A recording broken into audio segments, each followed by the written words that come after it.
Every time you open LinkedIn, a hidden code runs on your computer that silently scans your browser for over 6,000 specific extensions, grabs dozens of details about your hardware, and ships it all to its servers. You never saw it, nobody told you, and good luck finding it in the privacy policy.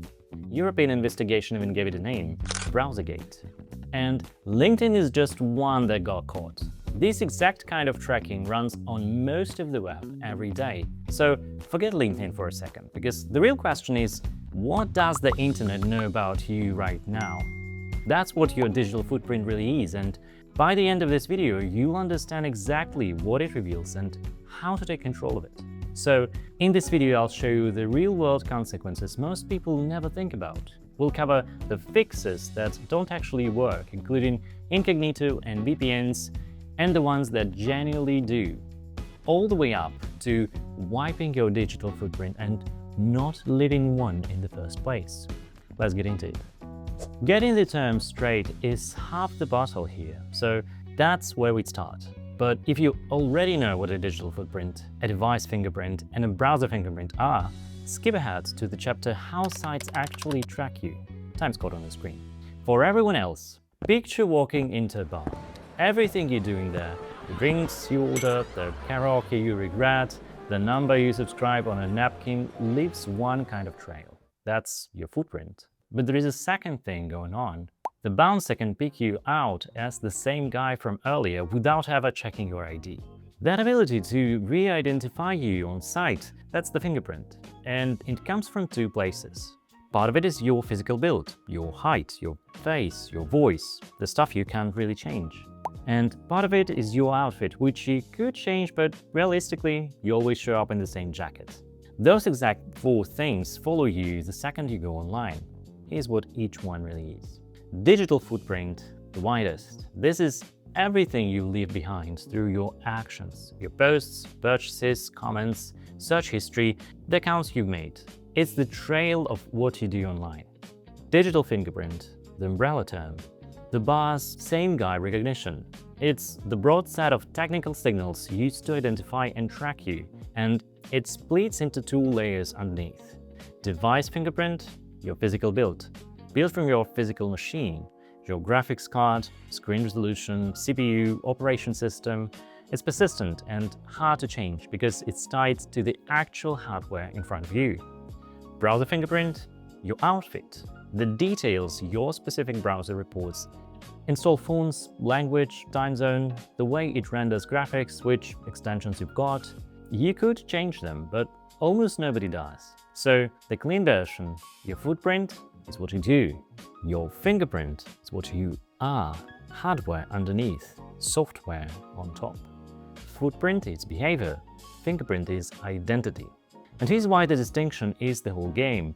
You can delete a footprint, clear your history, delete a post, close an account, but a fingerprint follows you around silently. No cookies required, nothing stored on your machine, nothing for you to delete. Which means most of the privacy tips you've heard are aimed at the wrong target. But we'll get to that. So how does a fingerprint get built? It's simply a 38 thing, and that's exactly the problem. The moment you load a page, your browser starts answering questions it was never really asked. A small script runs and collects things like your screen size, your time zone, your language, your operating system, the fonts you have installed, your battery level, even how your graphics card draws a hidden image. Individually, none of these identify you. Plenty of people use the same screen size, same system, same fonts, but stack 30 or 40 of these details together, and the combination becomes remarkably unique. Research has shown that the vast majority of users can be picked out from their fingerprint alone, even with cookies completely disabled. That's the key thing to understand. This isn't a cookie you can clear, it's a portrait, reassembled from scratch every time you visit, out of details your browser hands over automatically. And it's getting more aggressive. In May 2026, researchers demonstrated a technique called Frost that can fingerprint you by measuring tiny timing patterns in how your SSD, your storage drive, responds, all from inside the browser with no permission prompt at all. To be fair, it's still a research demonstration with real practical limits. It needs to park a big file on your drive, which observant users can spot. But it shows exactly where this is heading. The surface they can measure keeps growing. Now you might be thinking, okay, so a website knows my screen size. Who cares? But the consequences land closer to home than most people expect. Let me explain. Remember those 6,000 extensions LinkedIn was scanning for? Here's the trick. The extensions you've installed give you away. It's also your personal data. If you've got a Quran or Bible study extension, a tool tied to political cause, or one of the 500 plus job hunting extensions on the list, then simply having it installed tells your LinkedIn your religion, your politics, or that you are quietly looking for a new job. And because you logged in under your real name, that conclusion gets pinned directly to you, while your current boss is active on the very same platform. That's not a matter of your screen size, that's your private life attached to your identity. Then there's the everyday version. That creepy feeling when an ad follows you across completely unrelated websites for something you only mentioned once. That's your fingerprint, linking you across the web. No login required. And it goes further than ads. Your footprint is also what a stranger finds when they Google your name, your address, your phone number, your relatives, often sitting on data broker sites you never signed up for. That's the same trail that enables stalking, harassment, and identity theft. People have used exactly this kind of public scrap to figure out where someone lives from a single photo they posted. So this isn't about paranoia, it's about understanding that harmless data points add up to a portrait of you that you never agreed to pose for. The good news? You can do something about it, and I will show you some methods right now. Enough theory, let me show you how to see your own fingerprint in about 30 seconds. Pause the video and actually do this. It lands harder when it's your data on the screen. First, cover your tracks, run by the EFF, one of the most respected digital rights groups in the world. Go to coveryourtracks.eff.org and hit the test button. It'll tell you whether your browser is giving you away and, crucially, how unique your fingerprint is among everyone else they've tested. For most people, the result is a bit of a gut punch. Your browser has a unique fingerprint, meaning you stand out from the crowd, not blend into it. Second, IPA. Head to IPA.com for a clean, real-time breakdown of what your browser is broadcasting. Your IP, your location, your device profile, your browser fingerprint, all of it laid out plainly. It even gives you a trustworthiness verdict, which is a quick way to see how consistent or suspicious your setup looks to a website. Run both. It takes a minute, and you'll never look at private browsing the same way. Speaking of which, here's where most people get a false sense of security. These are the fixes everyone thinks protect them from leaving digital footprint, and why they fall short. But before we start, subscribe to support the channel and not miss the next ones. Okay, the first one, incognito or private mode. This is the big one. Private mode does exactly one thing. It stops your own browser from saving your history and cookies locally. That's it. It does absolutely nothing to hide your fingerprint. To every website you visit, you look exactly the same in incognito as you do normally. The fonts, the screen size, the graphic rendering, all still broadcast. Incognito hides your tracks from the person sitting next to you, not from the websites. A VPN on its own. A VPN changes your IP address and hides your traffic from your internet provider, which is genuinely useful. But your fingerprint isn't your IP. You can root through a server in another country and still hand over the exact same browser fingerprint. The site doesn't know your new location is real. Your device is still screaming, "It's me." A VPN swaps your return address. It doesn't change your handwriting. Deleting cookies. Clearing cookies used to matter, but fingerprinting was specifically built to survive it. That's the entire point. No cookies stored, so there is nothing to delete. You wipe your cookies, feel clean, and your fingerprint hasn't changed at all. The pattern here, all three of these, protect your footprint, your local history, your stored data. None of them touch your fingerprint, and in 2026, the fingerprint is the part doing the heavy lifting. If this is already something that made you think about it, please hit the like. It genuinely helps the channel reach more people who need this. Because now we get to the part that actually fixes it. The methods that work.